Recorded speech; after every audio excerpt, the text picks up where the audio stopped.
VOA Afrique.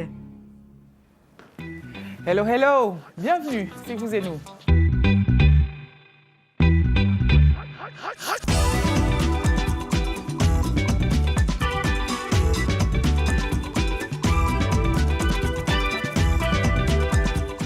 Cette semaine, une écrivaine malienne de la Banque mondiale à la littérature. La marijuana légalisée en Californie, chronique d'un bouleversement annoncé.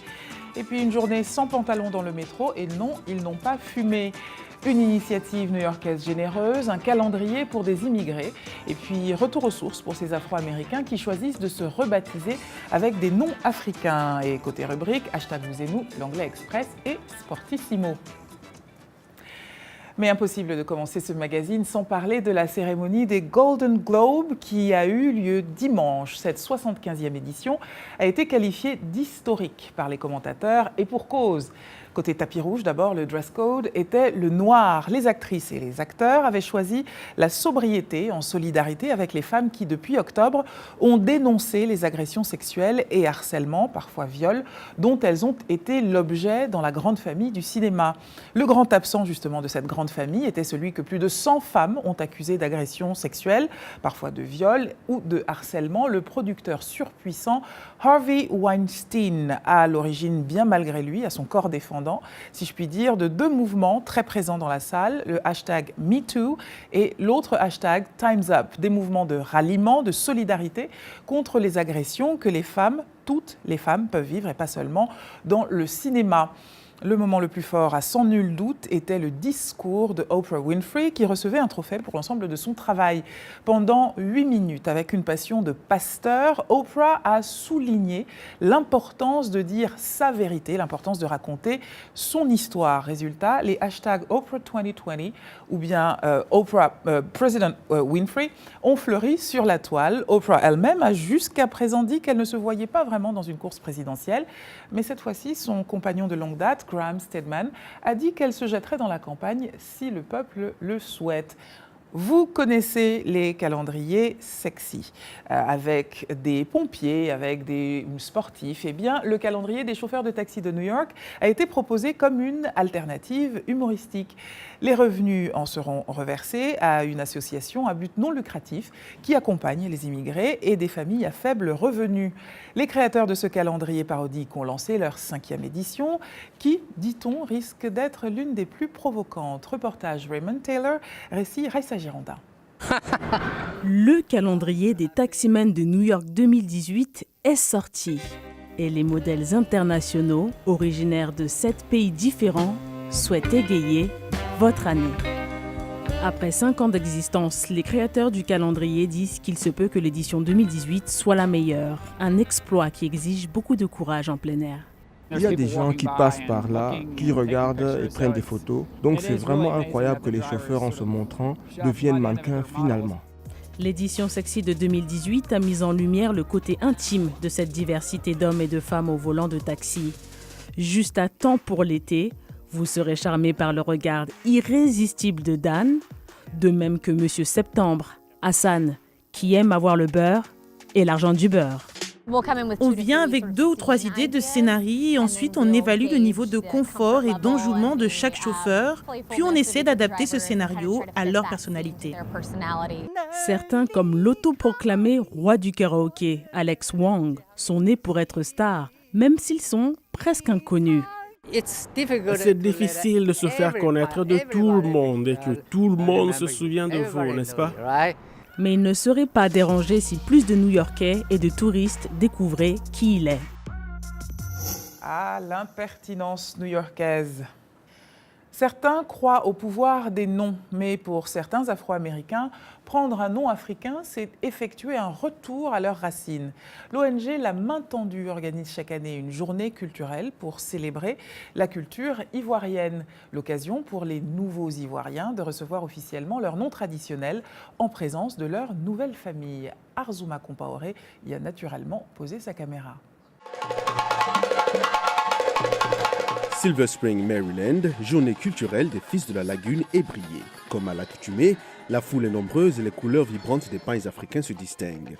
À la veille de la fête de l'indépendance de leur pays d'origine, les Ivoiriens de Washington ont décidé de célébrer avec la danse et les percussions. Demain, c'est l'indépendance de notre pays et c'est l'événement que nous célébrons aujourd'hui avec l'ONG La Main Tendue qui œuvre pour les démunis, l'éducation, la santé et le bien-être de la femme. Cette année, une innovation et non des moindres. Une cérémonie de baptême pour Afro-Américains qui, grâce à un test d'ADN, ont pu retracer leurs origines jusqu'en Côte d'Ivoire. Ce que nous essayons de faire, c'est de rétablir ce sentiment d'appartenance, ce sens de communauté, ce sentiment d'unité sur le continent.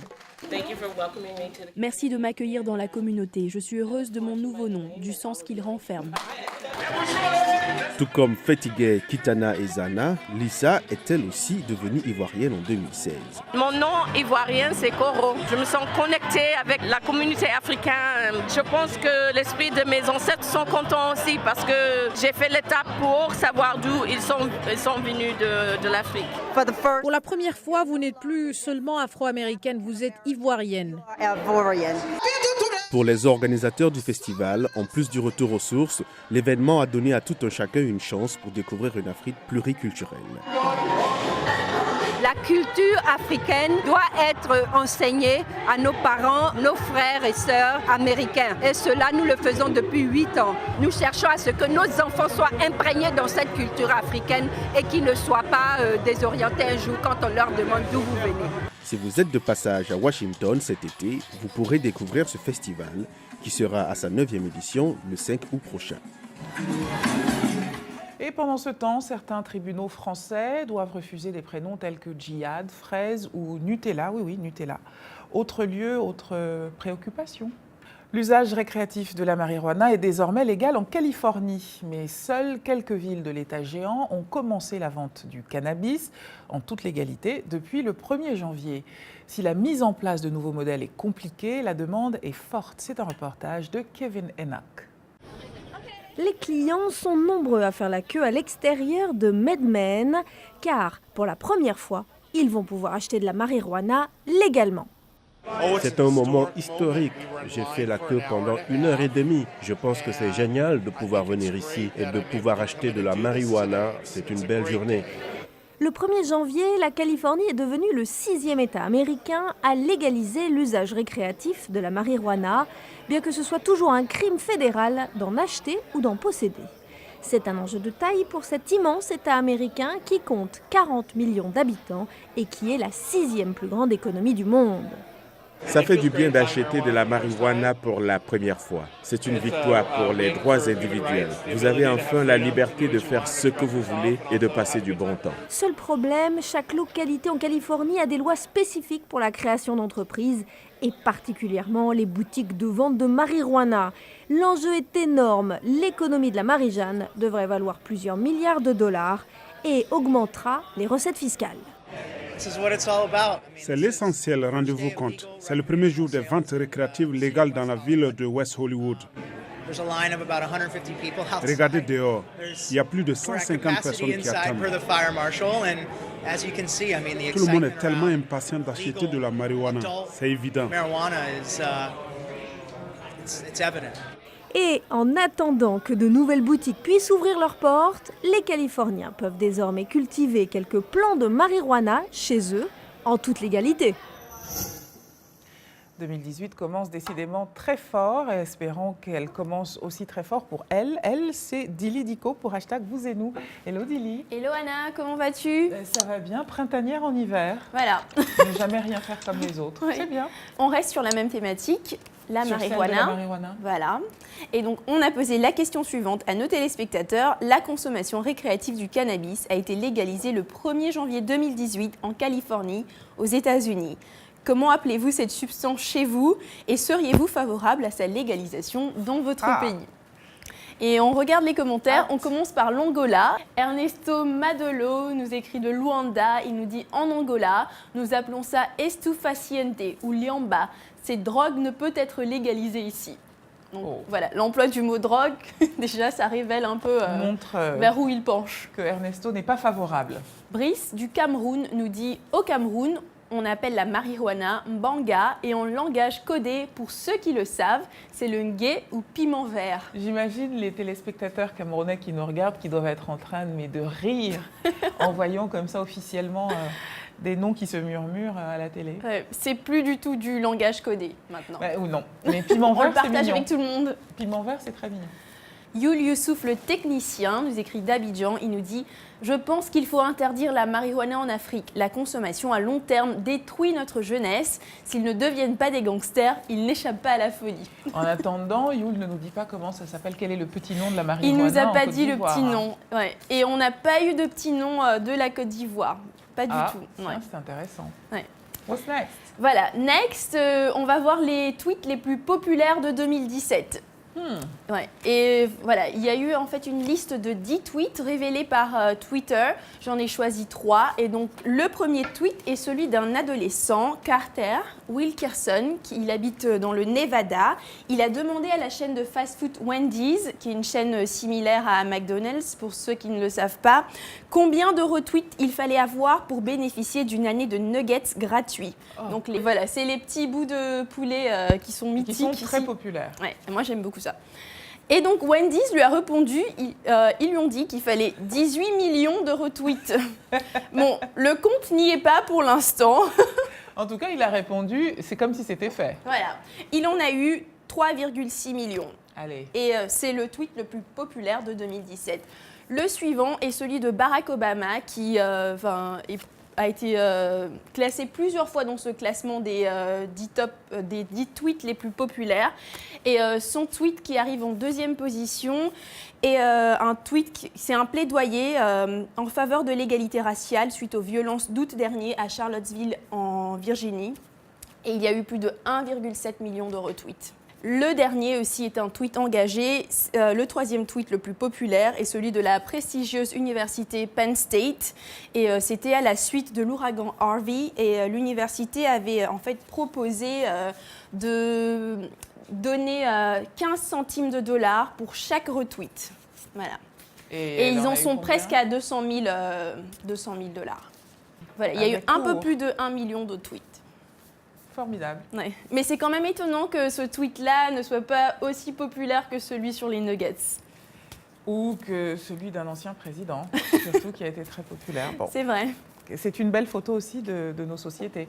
Merci beaucoup. Merci Dilly. Anna. Et à la prochaine. Pour vous qui voulez retrouver Dilly, soit vous la retrouvez la semaine prochaine, soit tout de suite sur le site internet de VOA Afrique. La rubrique, vous la connaissez. C'est Vous et nous. C'est Vous et nous. Après la pause, une écrivaine malienne a d'ici de l'électricité propre fabriquée à partir de déchets, de poulets, Sportissimo et bien sûr l'Anglais Express. À tout à l'heure.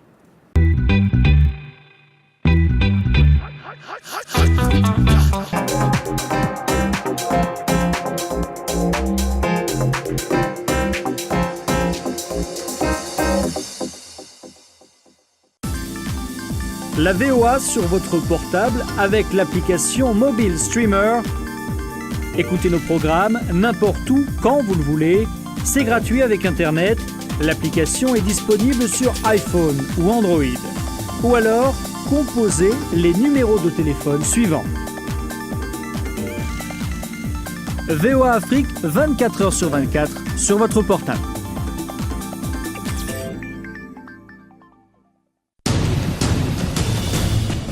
En plus de nos programmes sur FM et ondes courtes, La Voix de l'Amérique est en votre compagnie 24 heures sur 24 sur Internet. N'Djamena, d'une trentaine de représentants d'un syndicat d'étudiants. Notez notre nouvelle adresse voaafrique.com. Tous les derniers développements sur l'actualité africaine et mondiale. Reportages photos et vidéos et vos commentaires sur voaafrique.com. À tout de suite. Bienvenue à bord. Les passagers de RM Show sont priés de monter à bord. Salut les amis, Roger Montou ici de RM Show sur VOA Afrique. Vous me suivez chaque jour à 20h, temps universel sur VOA Afrique pour nos sujets socioculturels que nous vous proposons ou que vous nous proposez. Laissez vos messages vocaux à notre numéro WhatsApp au 001 703 350 37 31. C'est au 001 703 350 37 31. RM Show, c'est chaque jour à 20h, temps universel sur VOA Afrique. Peace Africa!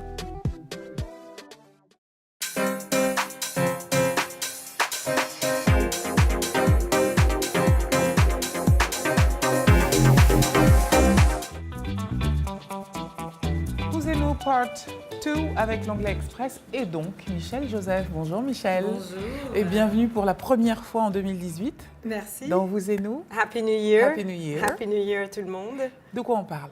Ah, on va commencer avec rigueur. On va parler de grammaire. Ah, très bien. Ça ne rigole plus. Non, enfin, on peut toujours rigoler avec l'anglais et la grammaire.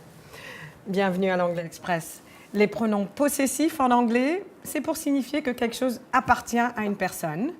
Un point de repère, vous entendrez toujours à la fin du pronom un S, le son S. Et ça indique la possession, sauf à la première personne. Par exemple, that house is mine. Mine, il n'y a pas de S. Cette maison est la mienne. Yours, this book is yours. Ce livre est le tien. His, that's his bike. Cette bicyclette est la sienne. Hers, those shoes are hers. Ces chaussures sont les siennes. Ours, these children are ours. Ces enfants sont les nôtres. Yours, those bags are yours. Ces valises sont les vôtres. Theirs, this car is theirs. Cette voiture est la leur. Et pour ce qui est des pronoms démonstratifs, this, that, these, those se réfèrent à des choses ou à des personnes. This au singulier et these au pluriel se réfèrent à ce qui est proche. Par contre, that et those se réfèrent à des éléments plus éloignés. This, these, c'est tout près. That, those, c'est éloigné. This is my house, c'est ma maison. This is our car over there, c'est notre voiture là-bas. These are my colleagues in this room, ce sont mes collègues dans cette pièce. Those are beautiful flowers in the next field, ce sont des belles fleurs dans le champ à côté. Et voilà pour l'Anglais Express. Merci beaucoup, Michel. Et alors, c'est extraordinaire parce que c'est l'un de mes vœux réalisés. J'ai toujours du mal, c'est l'un des points avec lesquels j'ai un peu de mal en anglais, that et those. Voilà. These et those, donc c'est parfait. C'est noté, appris, et je ferai comme vous certainement. Je regarderai, je reverrai cette... Une petite révision, on en a tous besoin. On en a tous besoin et je réviserai cette leçon sur www.voaafrique.com, la rubrique Vous et Nous. Merci infiniment, rendez-vous la semaine prochaine. Tout autre chose maintenant, littérature. Safiatou Diko Bah est une écrivaine d'origine malienne qui vit dans la région de Washington. Elle a fait carrière dans le développement international et a travaillé au siège de la Banque mondiale. Jusque-là, pas beaucoup de livres, alors des livres techniques. Mais sa passion pour la littérature est dévorante et elle est l'auteure de plusieurs ouvrages dont le tout nouveau Émotions violentes. Eh bien, Blanche Sanou, aka la patronne, ne pouvait pas ne pas aller la voir.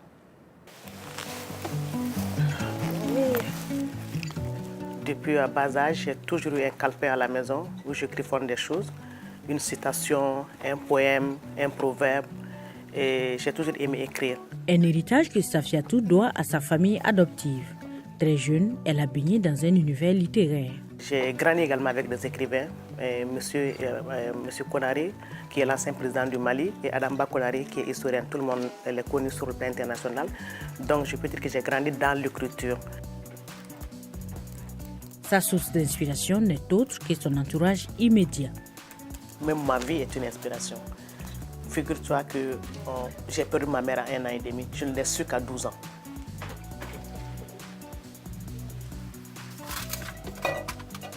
Malgré ses occupations, cette mère de famille a réussi à mettre sur le marché des livres dont le récit est basé la plupart du temps sur le quotidien de la vie africaine. Actuellement, les livres qui ont été publiés, ça c'est comme je l'ai dit, L'envers du décor, qui est un recueil de nouvelles composé de 7 nouvelles, qui parle également de la tradition, des mots de la société, la polygamie, le mariage précoce. Et le deuxième, ça c'est un roman, ça c'est Les fantômes du passé. Et le troisième qui va être publié bientôt en décembre, ça c'est également un roman qui s'appelle Émotions violentes. Le nouveau bébé est presque à terme et c'est avec impatience que Safiatou l'attend pour la rentrée littéraire prévue à Bamako en février 2018.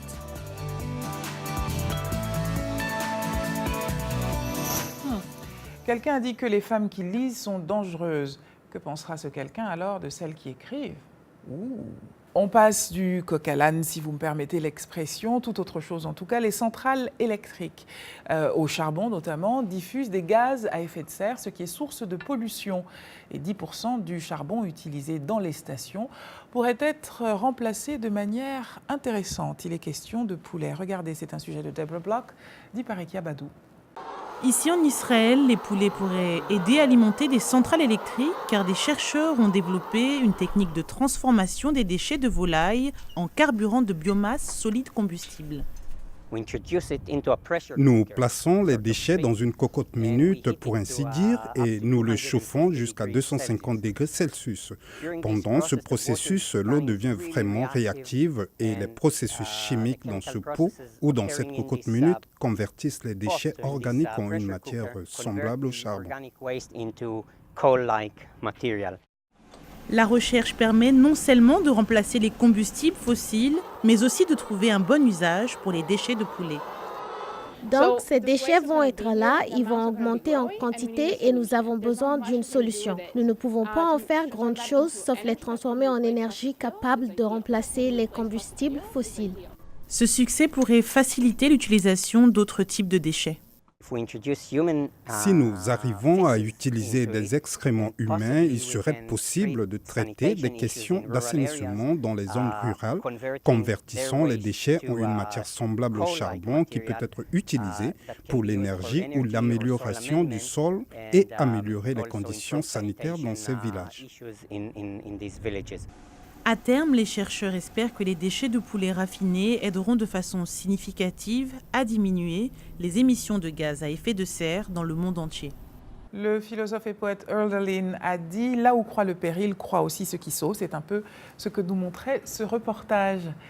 L'année 2018 promet d'être riche en événements sportifs. Nous avons une Vigisport dans vous et nous. Il s'appelle Yacouba Ouedraogo Sportissimo. C'est maintenant.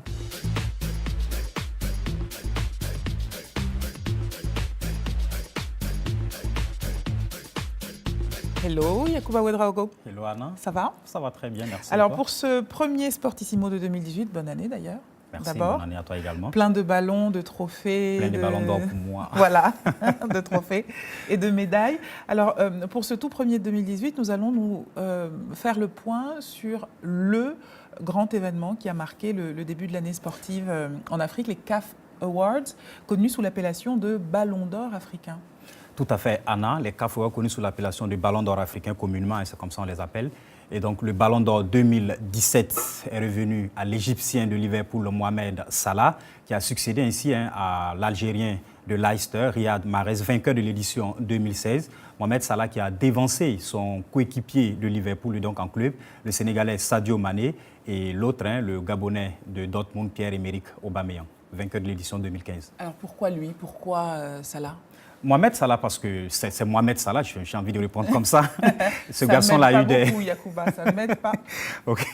Ce garçon-là a eu des performances exceptionnelles durant la saison 2016-2017, où il a évolué du côté de l'AS Roma en Italie.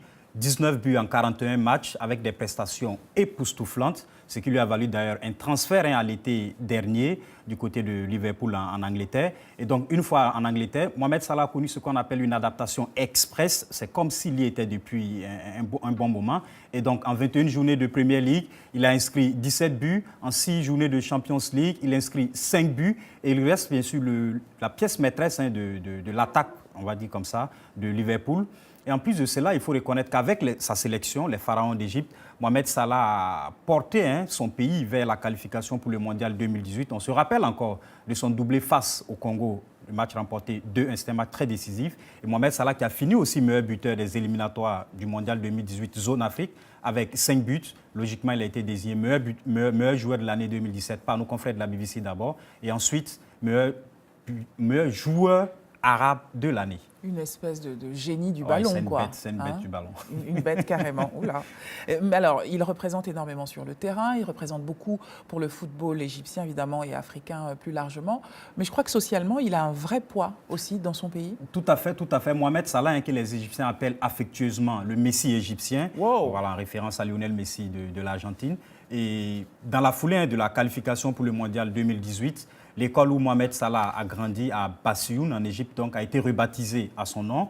Et il profite aussi, ce garçon-là, de sa notoriété pour apporter des messages au public, en fait, au peuple égyptien. On se rappelle encore en novembre dernier, lorsqu'une présentatrice, vedette d'une télévision égyptienne, est apparue à l'écran avec le visage marqué de coups.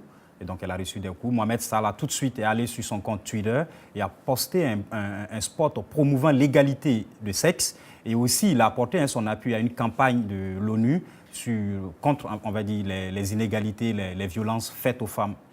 Rendez-vous le mois prochain. Merci beaucoup pour ces belles nouvelles du sport africain.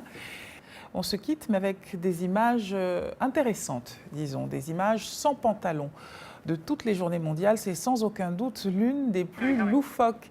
Ni le vent ni le froid n'auront effrayé ces voyageurs qui, à Londres, New York ou encore Montréal, ont participé par milliers, dimanche dernier, 7 janvier, à la journée internationale sans pantalon dans le métro, dans le cadre du No Pants Subway Ride. Un défilé de sous-vêtements de toutes les formes et de toutes les couleurs. Les règles sont simples. Retirer son pantalon dans le métro. Et alors là, ce n'est pas ce que vous voyez à l'image, mais l'idée était aussi de garder un visage impassible. Le but de l'événement est tout simple, s'amuser. Ni campagne de sensibilisation, ni action politique, les organisateurs prônent simplement et tout simplement le divertissement. La journée sans pantalon dans le métro a été créée en 2002 à New York par le collectif des comédiens Improv Everywhere. Ils n'en ont pas leur coup d'essai. Ils distribuent des pizzas gratuitement dans le métro. Dans le métro aussi, qu'en été, ils transforment en sauna. Enfin voilà, au début, c'était un canular. Et puis finalement, 60 villes autour du globe s'y sont collées. Tokyo, Jérusalem et Moscou. Entre autres, voilà, des personnes de tous les coins de la planète se baladent ainsi, les jambes à l'air, dans les transports en commun. C'est sur ce sourire que se termine Vous et Nous. Merci de votre fidélité à VOA Afrique et je vous donne rendez-vous la semaine prochaine.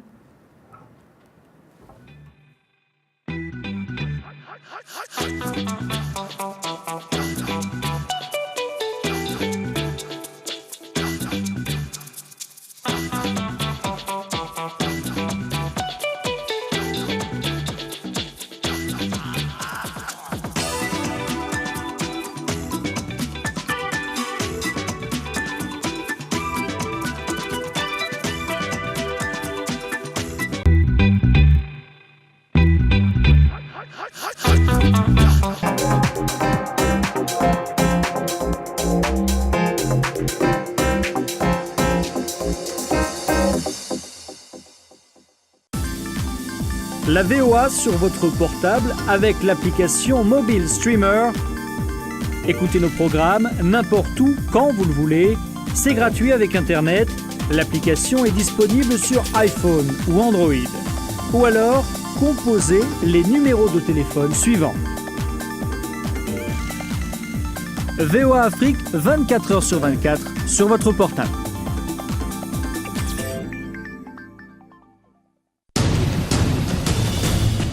En plus de nos programmes sur FM et ondes courtes, La Voix de l'Amérique est en votre compagnie 24 heures sur 24 sur Internet. N'Djamena, d'une trentaine de représentants d'un syndicat d'étudiants. Notez notre nouvelle adresse voaafrique.com. Tous les derniers développements sur l'actualité africaine et mondiale. Reportages photos et vidéos et vos commentaires sur voaafrique.com. À tout de suite. Bienvenue à bord. Les passagers de RM Show sont priés de monter à bord. Salut les amis, Roger Montou ici de RM Show sur VOA Afrique. Vous me suivez chaque jour à 20h, temps universel sur VOA Afrique pour nos sujets socio-culturels que nous vous proposons ou que vous nous proposez. Laissez vos messages vocaux à notre numéro WhatsApp au 001 703 350 37 31. C'est au 001 703 350 37 31. RM Show, c'est chaque jour à 20h, temps universel sur VOA Afrique. Peace Africa!